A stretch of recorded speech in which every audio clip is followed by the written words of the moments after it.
Hello प्यारे बच्चे, I hope कि आप लोग ठीक होंगे। आज मैं आप लोगों के सामने 10th क्लास का दूसरा चैप्टर लेकर के आया हूँ, जिसका नाम है पोलिनोमियल। ठीक है, तो इस चैप्टर को हिंदी में बोलते हैं बहुपद। और इस चैप्टर में आपको ऑब्जेक्टिव से रिलेटेड बहुत सारा क्वेश्चन आएगा, और ये चैप्टर को थोड़ा डिटेल से पढ़ना बहुत ज़रूरी है। इसलिए इस चैप्टर में हम लोग चलते हैं। आज पोलिनोमियल के बारे में पढ़ते हैं, क्या है पोलिनोमियल, है ना। तो इसमें सबसे पहले जानना है हम लोगों को चर, दूसरा है अचर। चर और अचर के बारे में पहले जान जाते हैं। चर क्या है? चर आपका हो गया लेटर। चर हो गया आपका क्या? लेटर। ए से जेड तक में जितने भी लेटर हैं वो सारा आपका क्या कहलाए? चर। A B C D X Y Z, ये सारा क्या कहलाया? आपका चर कहला गया। ठीक है, जब तक इसको कहा नहीं जाए ये वास्तविक संख्या है तब तक ये चर है, और चर का मान हमेशा चेंज होते रहता है। ठीक है, इसलिए ये क्या है? चर है। जैसे कभी कभी हम लोग क्या करते हैं, मान के फिर बनाया जाता है। तो जैसे x माना x 5 है ना, तो x का मान माना 5 है, फिर कभी कभी मानते हैं x = 2 है या x = 100 है। तो ये चर है, और चर का मान हमेशा क्या होगा? आपका बदलता रहेगा। ठीक है, तो चर इसलिए ये चर है। ए से जेड तक जितने भी लेटर है वो सारा चर है। जब तक ये चर कभी कभी वास्तविक संख्या बोला जाता है, जब इसको वास्तविक संख्या बोल दिया जाएगा तो फिर ये आपका चर नहीं रहेगा, ये अचर हो जाएगा। अभी ये वास्तविक संख्या नहीं है, ये क्या है? चर है। चर के बारे में जानें। अब हम लोग जानते हैं अचर। अचर में आपका क्या आ गया? 1 to अनंत तक। ठीक है, जितने भी संख्याएं हैं सारे संख्या क्या कहलाएंगे? आपका अचर कहलाएंगे। और चर और अचर का कॉम्बिनेशन ही क्या कहलाता है? बहुपद हो जाता है। ठीक है, अब यहाँ देखते हैं हम बहुपद क्या है, देख लीजिए पहले। इसे इसमें अब इसका जो है ना, चर और अचर के बाद आ गया क्या? घातांक। घातांक को थोड़ा सा हम लोग डिटेल से पढ़ लेते हैं। यदि किसी चर के पावर उसका जो भी हो वो उसका क्या कहलाता है? घातांक कहला जाता है। ठीक है, वो घातांक हो जाता है। देखिए जैसे x हो गया, x के पावर यदि कुछ भी नहीं दिया हुआ है, घातांक को ही हम लोग क्या बोलते हैं? पावर बोलते हैं। इस पर यदि कुछ भी नहीं है तो इसका पावर क्या है? 1। इसका घात क्या है? 1 है, ध्यान रखिएगा। यदि इस पे x पे पावर 2 आ गया, x पावर 3 आ गया, ये पावर जो ना आपका पूर्णांक होता है, पूर्ण संख्या होगा। सॉरी, पावर जो है ना आपका क्या होगा? पूर्ण संख्या होगा। 0 1 2 3, 0 1 2 3 अनंत तक होगा। ठीक है, ये पावर जो है ना आपका क्या होगा? पावर। चर पे पावर को देखा जाता है, पावर ही इसका क्या कहलाता है? घातांक कहलाता है। और पावर इसका जितना, मतलब पावर कितना हो सकता है? 0 से लेकर अनंत तक हो सकता है। 0 से लेकर अनंत तक इसका क्या हो जाएगा? आपका पावर कहलाएगा। और पावर किसी भी, पावर कहाँ देखा जाएगा? किसी भी चर पे देखा जाएगा। चर पे ही पावर होता है। यदि संख्या पर दी जाएगा, संख्या पर आपका पावर क्या हो जाएगा? 0 हो जाएगा, यानी कि नहीं कुछ है इसमें। चर है, पावर जब भी होगी तो चर पे ही होगा, है ना। और संख्या पे पावर आपका क्या होता है? हमेशा 0 रहता है, क्योंकि उसके साथ तो चर है नहीं। चर है नहीं तो पावर होगा नहीं, तो पावर क्या हो जाएगा? हालांकि ये भी बहुपद कहलाया आपका, बहुपद ये भी हो गया। एक संख्या, सिंगल संख्या यदि लिखा होगा कुछ भी, ये भी क्या है? बहुपद है। पर इसका पावर कितना हो जाएगा? 0। इसका पावर कितना हो जाएगा? 0। यदि कोई चर लिखा हुआ है जैसे y है, तो y पे पावर नहीं कुछ तो क्या है? 1। y का पावर नहीं कुछ तो क्या है? 1 है। लेकिन उसी जगह पे यदि कोई संख्या लिखा हुआ है तो इस पे पावर आपका कितना हो जाएगा? 0। ध्यान रखिए, ये भी आपका सिंगल में है, ये भी बहुपद हो गया। ये सिंगल में है, ये भी बहुपद हो गया। बहुपद हुआ, पर इसका पावर कितना हो गया? 1, और इसका पावर कितना हो गया? 0 हो गया। ठीक है, ध्यान रखिएगा। पावर जो है सिर्फ संख्या है, कोई भी सिर्फ अचर है तो अचर का पावर हमेशा कितना होता है? 0 होता है। और चर है तो चर का पावर जो है भिन्न भिन्न होगा, जिस हिसाब से वहाँ दिया हुआ रहेगा, देख लीजिएगा। ठीक है, तो बहुपद का पावर क्या होगा? बहुपद का पावर क्या होता है? देखिए, कोई भी बहुपद का पावर, उस बहुपद में चर का उच्चतम घात होता है।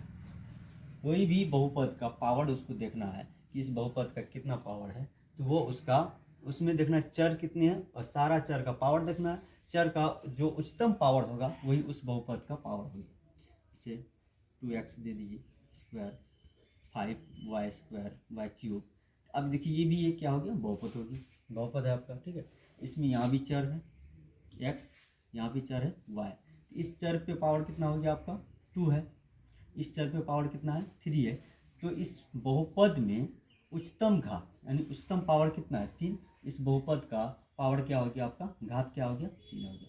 ये इस बहुपद का टोटली पावर कितना हो गया आपका 3 आ गया। क्योंकि उच्चतम घात कितना है इस बहुपद में 3 है, इसलिए ये क्या हो गया 3 इस बहुपद का टोटली घात हो गया आपका, ठीक है। अब आ जाते हैं हम लोग इधर। ये बेसिक है, बेसिक को थोड़ा सा नहीं पकड़िएगा फिर आपका ऑब्जेक्टिव सॉल्व नहीं हो पाएगा, तो इसलिए थोड़ा सा बेसिक को गौर से देखना जरूरी है।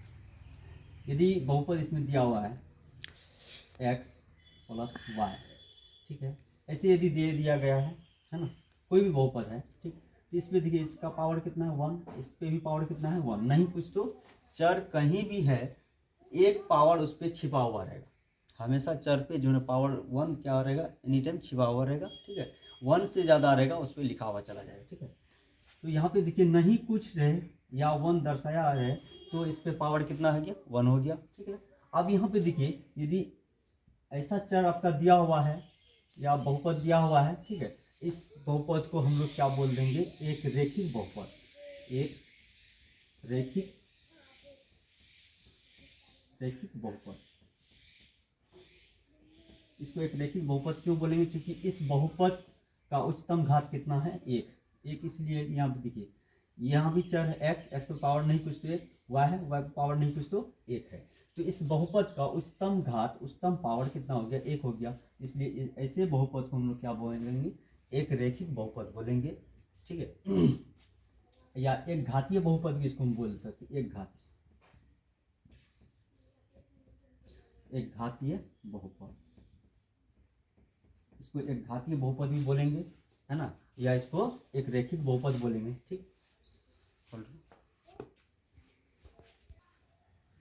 चलो चलिए देखिए, तो एक घातीय बहुपद क्या हो गया, यदि किसी भी बहुपद में चर का उच्चतम घात 1 है तो उस बहुपद को हम क्या बोलेंगे, एक घातीय बहुपद बोलेंगे। देखिए x + 5y, आपने इसमें तो यहाँ भी चर है और यहाँ भी चर है और दोनों पे घात कितना है 1 है, तो इसलिए ऐसे बहुपद को हम लोग क्या बोलेंगे, एक घातीय बहुपद। या इसमें एक ना भी दिया हुआ हो, सिंपल ऐसा रहे x + 5y, यानी चर सिर्फ कोई सा ए से जेड तक में कोई सा लेटर हो तो वो क्या हो गया, एक घातीय बहुपद हो गया। उस पर कुछ भी दर्शाया हुआ नहीं, पावर कुछ भी नहीं हो, तो ये क्या हो गया आपका एक घातीय बहुपद हो गया। अब इसी तरह से देख लीजिए यहाँ पे द्विघातीय बहुपद क्या हो जाएगा, यदि यही बहुपद है x + 5y, इस पे जो है चर पे पावर कितना हो जाएगा 2, इस पे भी पावर क्या हो जाएगा 2 हो जाएगा। तो ऐसे बहुपद को हम लोग क्या बोलेंगे, द्विघातीय बहुपद बोलेंगे। क्या बोलेंगे, द्विघातीय बहुपद बोलेंगे। घात जो है हमेशा चर पे देखा जाता है, घात हमेशा चर पे देखा जाएगा, न कि आपका अचर पे देखा जाएगा। अचर पे नहीं देखा जाएगा, चर पे देखा जाएगा। अचर पे तो ऐसे भी घात आपका शून्य होता है, अचर पे घात कितना हो जाएगा, शून्य हो जाएगा, ठीक है। ये हो गया आपका क्या, द्विघातीय बहुपद। ऐसा बहुपद यदि आपको मिल गया आँख कान बंद करके क्या कहिएगा, ये द्विघातीय बहुपद है, ठीक है। क्योंकि इस बहुपद का उच्चतम घात कितना हो गया 2 ही हो गया। यहाँ पे x चर है, इस पे घात कितना, इसका घात है 2, ठीक है। यहाँ पे फिर y चर है, इसका घात कितना है 2 हो गया। इस बहुपद का टोटली घात कितना, मतलब उच्चतम घात सबसे अधिक से अधिक घात कितना हो गया 2 हो गया, इसलिए ये क्या हो गया द्विघातीय बहुपद हो गया। क्या हो गया, द्विघातीय बहुपद हो गया। अब देखिए त्रिघातीय बहुपद क्या होता है। सर अगर x के ऊपर घात नहीं है और y के ऊपर घात है तो वो भी द्विघातीय बहुपद होगा। हाँ चालू है, ठीक है। आप लोगों ने अभी बोला कि यदि इसी पे देख लिया जाए, से x है + 5y पावर 2 है, तो इस पे देखिए यहाँ पे घात है, इस पे पावर नहीं कुछ तो क्या है 1 है, और इस यहाँ पे भी घात है, चर है, पर इस पे पावर कितना है 2 है। तो यहाँ पे देखिए यहाँ 1 है, यहाँ 2 है, तो फिर इस बहुपद को उच्चतम घात कितना हो गया, अधिक से अधिक घात कितना हो गया 2 रहे 1 रहे उससे मतलब नहीं, अधिकतम जो घात होगा वही इस बहुपद का क्या कहलाएगा, घाती कहलाएगा, ठीक है। तो अधिकतम इस बहुपद में अधिकतम घात पे हो गया आपका 2, इसलिए ये द्विघातीय बहुपद हो गया। इस प्रकार से यहाँ आ जाइए आपका x² + 5y³, ठीक है। ऐसा टाइप का आ गया क्वेश्चन आपका। तो अब इसमें देखिएगा यहाँ पे चर है x, इसका घात कितना है 3 है, सॉरी 2 है, और यहाँ पे देखिए आपका क्या हो गया y, चर में आपका हो गया y, y पर घात कितना है 3 है, ठीक है। तो इस बहुपद का उच्चतम घात कितना हो गया 3, इसलिए ये बहुपद क्या हो गया त्रिघातीय बहुपद हो गया, ठीक है। ऐसे भी यदि यहाँ पे आपका एक ऑप्शन और एक्सरसाइज देखते हैं 5y पर पावर कितना हो गया 3, ऐसा भी यदि रहेगा तो ये त्रिघातीय बहुपद हो जाएगा, ठीक है। यदि ऐसा भी क्वेश्चन में आपका आ जाए 2x plus 5y minus 2z पर पावर क्यूब, तो ये भी देखिए यहाँ पर भी चर है, इस पे पावर कितना है 1, यहाँ पे चर है, इस पे पावर कितना है 1, यहाँ पे चर है, इस पे पावर कितना है 3। इससे घबराना नहीं है, इस टोटली बहुपद का बहुपद में जितने भी चर हैं, चर में सबसे अधिकतम घात जितना रहेगा वो उस बहुपद का उतना ही घाती कहलाएगा। ये हो गया आपका त्रिघातीय बहुपद, ठीक है। देखिए चर के आधार पर बहुपद के रूप, ठीक है, चर के आधार पर बहुपद के रूप। देखिए चर के आधार पर पहले हम चलते हैं एक चर वाले बहुपद के बारे में, ठीक है। एक चर वाले बहुपद यानी कि वैसा बहुपद जिसमें चरों का जो संख्या है सिर्फ ए से जेड तक में कोई एक ही लेटर हो, ए से जेड तक में यानी कि ए से जेड लेटर तक में एक ही कोई लेटर हो, तो उसको हम बोलते हैं एक चर वाला बहुपद। जैसे देखिए 2x स्क्वायर प्लस 5x, ठीक है। इस टाइप से यहाँ पे देखिए यहाँ पर भी चर के रूप में x है और यहाँ पर भी चर के रूप में x है, ये एक चर वाला बहुपद हो गया, ठीक है। इसी तरह से देख लीजिए आप 5y cube minus 2y square plus y, ऐसा कुछ रहे, यानी कि चर के रूप में जो भी आ जाए ए से जेड तक में जो भी लेटर आए सिर्फ वही लेटर रहे, तो उसको हम लोग क्या बोलते हैं एक चर वाला बहुपद बोलते हैं। उसको आप भी एक चर वाला बहुपद बोलिए। यहाँ पे हमको घात नहीं देखना है, यहाँ पे घात नहीं देखना है, घात पे नहीं जाना, पावर पे नहीं जाना है, वहाँ चर पे देखना है कि चर आपका मतलब क्या हो रहा है, ठीक है। तो ए से जेड तक में कोई एक ही लेटर आना चाहिए, एक्स आ रहा तो एक्स ही आना चाहिए, वाई आ रहा तो वाई ही आना चाहिए, तब वो एक चर वाला बहुपद कहलाएगा, ठीक। दूसरा आ गया आपका क्या दो चर वाला बहुपद। दो चर वाला बहुपद में क्या होगा कि एक्स ए से जेड तक में कोई दो लेटर आना चाहिए, ठीक है। जैसे देखिए 2x प्लस 5y ऐसा आ गया। यहाँ देखिए चर के रूप में क्या है x है, यहाँ पे चर के रूप में क्या है y है, तो ए से जेड तक में आपका दो लेटर आ गया, इसलिए ये दो चर वाला बहुपद कहलाए। कैसा बहुपद कहलाए दो चर वाला बहुपद कहलाए। ये जरूरी नहीं कि x y ही आए, ए से जेड तक में कोई सा भी दो लेटर आ जाएगा, ठीक है। 5x plus 3y plus 2x plus 5y ऐसा कुछ जो आया वही दो लेटर आना चाहिए इसमें। इसके अलावा यदि और कोई लेटर आ जाता है तो वो अदर चर वाला कहलाएगा, न कि दो चर वाला, ठीक है। यहाँ पे स्क्वायर दे दीजिए, यहाँ पे स्क्वायर दे दीजिए, ठीक है। ये देखिए चर के रूप में क्या x आ रहा है, यहाँ पे चर के रूप में क्या आ रहा है y आ रहा है, यहाँ पर भी चर के रूप में आपका x आ गया, चर के रूप में क्या आ गया y आ गया। यहाँ चर के रूप में x y दो ही लेटर आ रहा है, ए से जेड तक में दो ही लेटर आ रहा है, इसलिए ये क्या हो गया दो चर वाला बहुपद हो गया। नेक्स्ट देख लीजिए तीन चर वाला बहुपद, ठीक है। तीन चर वाला बहुपद में क्या होगा कि इसमें ए से जेड तक में कोई तीन लेटर आएगा, जैसे 5x cube minus 2x 2y plus 3z ऐसा कुछ है। यहाँ पे देखिए चर के रूप में क्या आ गया x आ गया, चर के रूप में क्या हो गया y आ गया, चर के रूप में क्या आ गया z आ गया। ए से जेड तक में कोई तीन लेटर आ गया, ठीक है। ए से जेड तक में कोई तीन लेटर हो गया, तो ये तीन चर वाला बहुपद कहला गया। कितना क्या कहला गया तीन चर वाला बहुपद कहला गया, ठीक है। इसी तरह से देख लीजिए आप, यदि यहाँ दिया हुआ है 2x plus 5y minus 6q ऐसे कुछ भी आ गया, ठीक है। ये क्या होगा तीन चर वाला बहुपद, ठीक है। ऐसा यदि बहुपद कहीं भी दिखिएगा आपका ऑब्जेक्टिव में पूछा जाएगा तीन चर वाला बहुपद, निम्नलिखित में से तीन चर वाला बहुपद को ढूंढिए, निम्नलिखित में से तीन चर वाला बहुपद को खोजिए। तो देखना है कि ए से जेड तक में कोई तीन लेटर आ गया, ए से जेड तक, जैसे यहाँ पे आया है x y q, ठीक है। तो इसी टाइप से ए से जेड तक में कोई तीन लेटर आ जाएगा तो वह तीन चर वाला बहुपद हो गया, और ए से जेड तक में कोई दो लेटर आ गया तो वह दो चर वाला बहुपद हो गया, और एक से जेड तक में कोई एक ही लेटर बार बार आ रहा है या एक ही बार आया तो वो एक चर वाला बहुपद हो गया, ठीक है। इस तरह से आज का ये वीडियो आपका यहीं तक समाप्त होता है।